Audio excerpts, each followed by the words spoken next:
Yo, what is up guys? It's Pedro here. So in today's video, I'll be giving you guys a breakdown of the Washington Commanders salary cap situation right now, how much they have, how they can create more, and could they possibly get a couple extensions done like Cam Curl before the season starts. So if you guys are new, make sure to subscribe for Washington and NFL content. Also check out Man to Sleep, link in the description. Use code HTTC for 10% off. All right, so, the Washington Commanders are in a much better cap situation than they were before. If we go ahead and take a look at their cap situation, as you guys can see, let me move this up right here.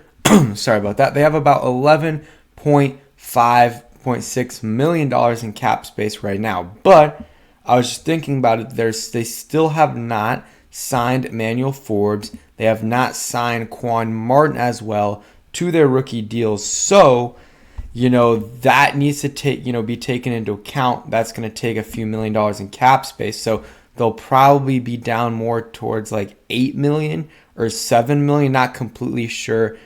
Yeah, probably like 9 million. Because I think I saw something where it's like they need around $3.5 million in cap space for the rookie deals. So let's assume, the other players that they got, the 3rd through 7th rounders aren't too much. And that's probably like 1.5 mil. So maybe they need another 2 mil. So let's say they're around $9 to $10 million in cap space with those 2 deals done. And, I'm not completely sure how the Norwell thing works because right now he's on the physically unable to perform list. I'm not sure if this takes away from, how much cap space they have or if it's not included in their cap number. Not completely sure, but when they do move on from him, it'll be post June 1st, obviously, because we're in the middle of June right now.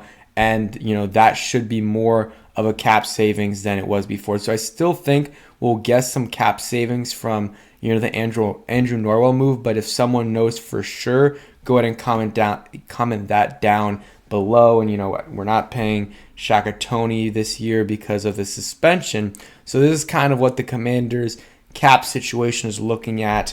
Not enough to go out and make a huge signing, but there also aren't many huge signings to go, that are, that they could make, really. I mean, there's a few minor guys, but the big guys can't really go out and sign them anymore because they're not available. But, if they want to make a trade or something, then it would be hard with the cap space that they have to make a big trade. But again, don't see Ron Rivera and company doing that right now, especially with the new ownership coming in a month or so or more. We don't really know how they're going to want to do things. So I think they're going to, kind of keep things low key for the time being. Maybe they'll sign Kareem Hunt. Still not 100% buying that. But right now, they got 11.5 mil. Some ways they could create cap space is restructuring deals. And it's tough to do right exactly now because, again, to restructure deals, you convert a lot of it to signing bonuses and give them money up front. Well, Dan Snyder's not liquid, and he's not going to want to give up money right now versus letting the new owner do that. So whenever Josh Harris comes in, right? Whenever he comes in, that's when some of these deals could get done.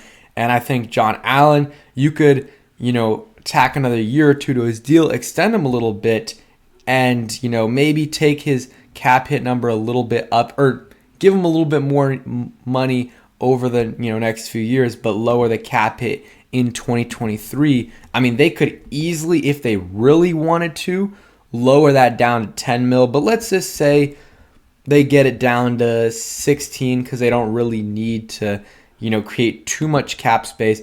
That puts you at 16.5 mil. Let's say 15 with, taking care of the rookies. If you wanted to, you could extend Kendall Fuller. But I don't know if you want to do that anymore because of bringing in Emmanuel Forbes and Quan Martin. You might want your starting lineup next year to be, Emmanuel Forbes and then, on the outside, Benjamin St. Juste on the other side, and then Quan Martin in the slot because Kendall Fuller is a free agent, I believe, next year. So that might be something they consider. Terry, he just got a deal done last year, so I'm not sure if you want to restructure and the cap hit isn't too much. So I don't know about that. Maybe Logan Thomas, but again, that means you're probably keeping him for another year or so. So there's some guys you could do it towards, like Curtis Samuel. If you see him on the team in another year for the next year or two, you could restructure him, and I wouldn't be upset about that either. There's a few guys, but Jonathan Allen is probably the main guy that they could do it with, create a little bit of cap space to possibly get a deal done with someone like Cameron Curl. They could do that, and I think it would really make a lot of sense. And, Cam Curl, usually the first year of the deal, the cap hit isn't a lot. So you could get a deal done with Cam Curl, and it could be like a $7 million or less cap hit. So right now his cap hit's $3 million. So you already know it's $3 million. So if it increases to like $7-8 million, it's not that much of an increase. Like, let's look at Payne. Payne's making $8.6 million, and I think, what is it? I forgot what it was, but he's making over $20 million a year, on his contract, in his new contract. It's like $22 million a year. I think that's around what it is. Can't remember 100%, but it's around $22 million, and his cap hit's $8 million. So let's say Cam Curl gets anywhere from $13 to $16 million a year. His cap hit's not going to be more than $10 million. Like, at the most, it's going to be $7 million. And that puts you at $12 million in cap space. And then let's, again, take out 1.5 for the rookies. And the cap number is all the way up here, but my camera, I might just put my camera on the bottom so you guys can see it. But yeah, we're with the rookies, taking them into account, we're probably at around $11 million in cap space. So honestly, you don't really need to restructure anyone because we have the cap space. Like, if you're going to restructure someone, they should have did it a while ago so that you could have spent more in free agency or made some trades that you wanted to. Because right now, the guys you're signing in free agency aren't going to cost a lot of money. It might be $1 or $2, $3 million at the most, maybe $4 million in like an incentive deal, so the cap hit wouldn't even be $4 million.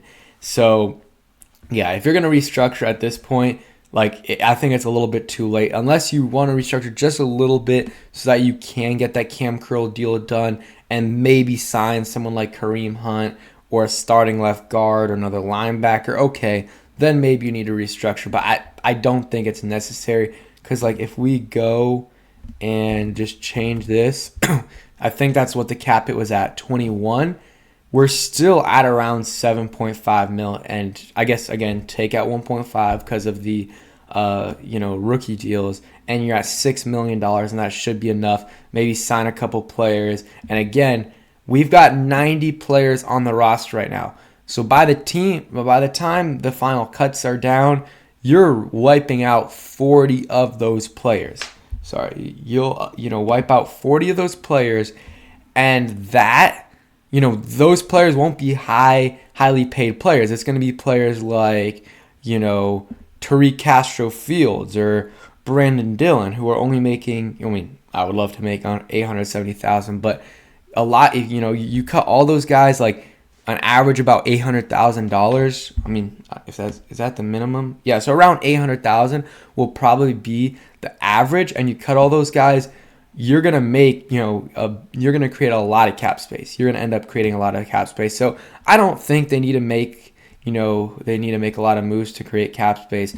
Just keep what you're doing, keep up what they're doing, make some, finish up the contracts with Forbes and Martin, and then you can still extend, Cameron Curl and increase that cap hit by a little bit. And honestly, because you have a decent amount of cap space available right now, and you will once you release some of these players, wouldn't mind them, doing a little bit more than normal in the first year of the deal, like the cap hit. So instead of 5 or 6 like it usually is, maybe you get it to 8 or 9, and then the next couple years it's a little bit lower, so you can get some deals done with Montez Sweat and Chase Young. Chase Young cap, it's already 11 mil this year, so it's not even it's going to go up that much. But yeah, I think that is it for today's video. Just want to give you guys an update on the cap situation and how much money they have to do things. They have enough to, again, get these deals done with the rookies, maybe get an extension done. Oh, they definitely have enough to get an extension on Cam Curl and sign a couple other players. So thanks for watching. Hope you guys enjoyed, and peace.